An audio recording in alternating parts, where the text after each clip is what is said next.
किशोरावस्था को प्रभावित करने वाले कारक फैक्टर्स अफेक्टिंग एडोलेसेंस। तो इसमें कुछ छः कारण लिखे गए हैं और वो छः कारण है आर्थिक आर्थिक यानी कि इकोनॉमिक, सांस्कृतिक यानी कि कल्चरल, राजनीतिक यानी कि पॉलिटिकल, सामाजिक व व्यक्तिगत सोशल पर्सनल एंड, और जो लास्ट है वो है पर्यावरणीय कारक इन्वायरमेंटल फैक्टर। तो एक एक करके हम देखेंगे कि किशोरावस्था को प्रभावित करने वाले कारक में क्या क्या आते हैं। सबसे पहला हम देखेंगे आर्थिक कारक यानी कि इकोनॉमिक फैक्टर।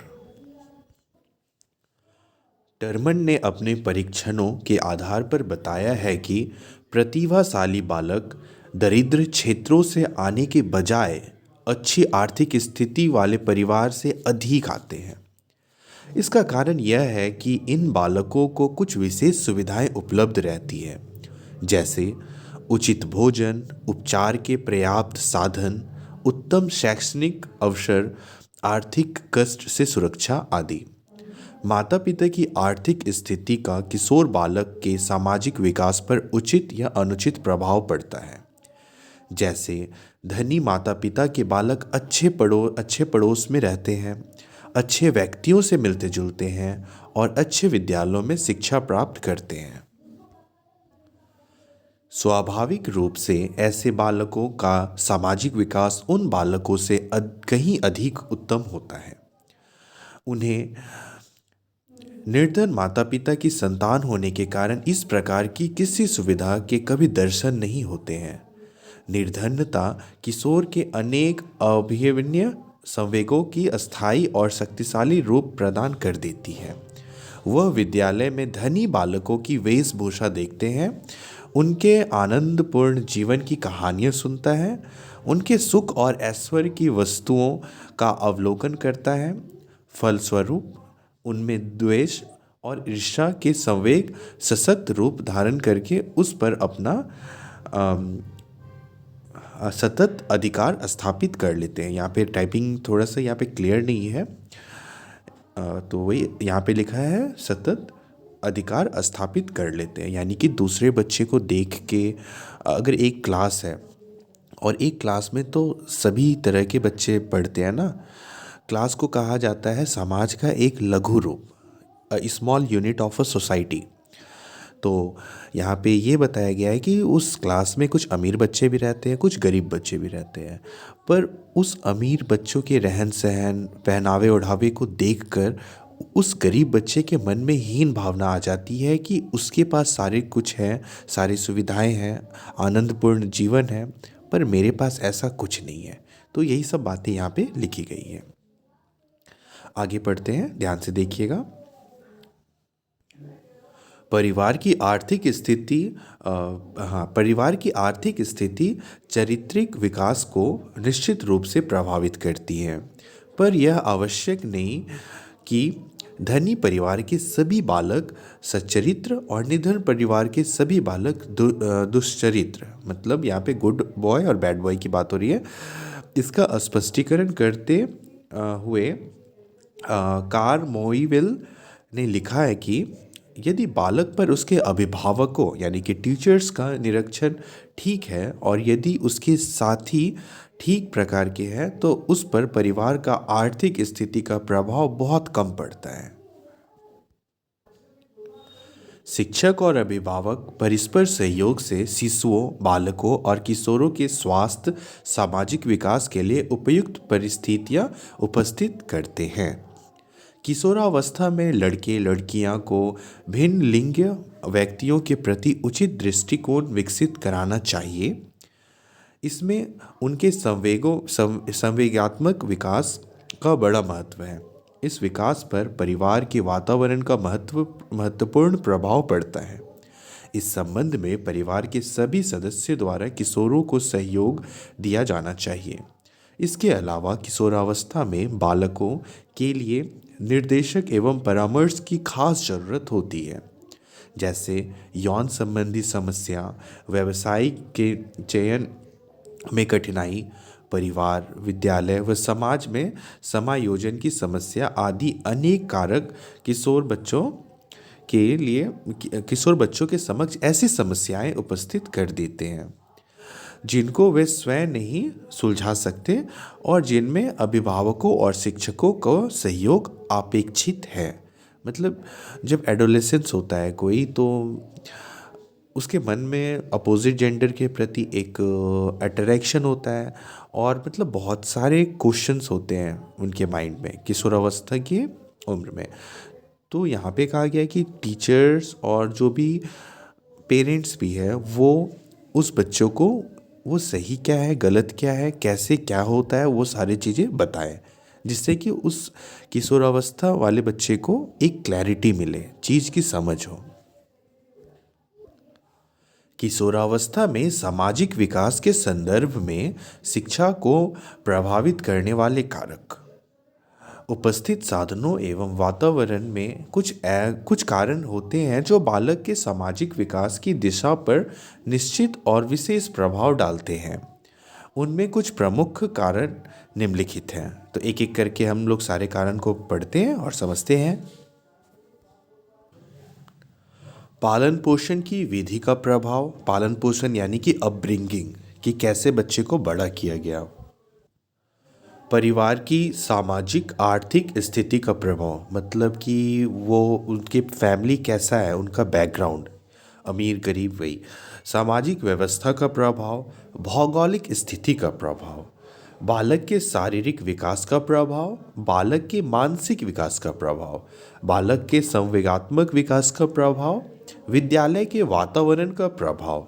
शिक्षक व्यवहार का प्रभाव। अगर कोई शिक्षक है वो किसी बच्चे को बचपन में ही डांट दे, किसी मतलब वो बच्चा के मन में कोई सवाल आए और वो सवाल पूछे अपने शिक्षक से, पर शिक्षक क्या किया कि तुम डांट दिया कि तुम कैसे पूछ लिए ये सवाल, अभी रुक जाओ, अभी पढ़ाने दो। तो ऐसे में ना बच्चों के मन में एक डर सा हमेशा के लिए बैठ जाता है। ठीक है, तो वही यहाँ पे कह रहा है, शिक्षक व्यवहार का प्रभाव। और अगर कोई टीचर अच्छा से बिहेव कर दिया तो वो पॉजिटिव इम्पैक्ट डाल देता है उस बच्चे पे।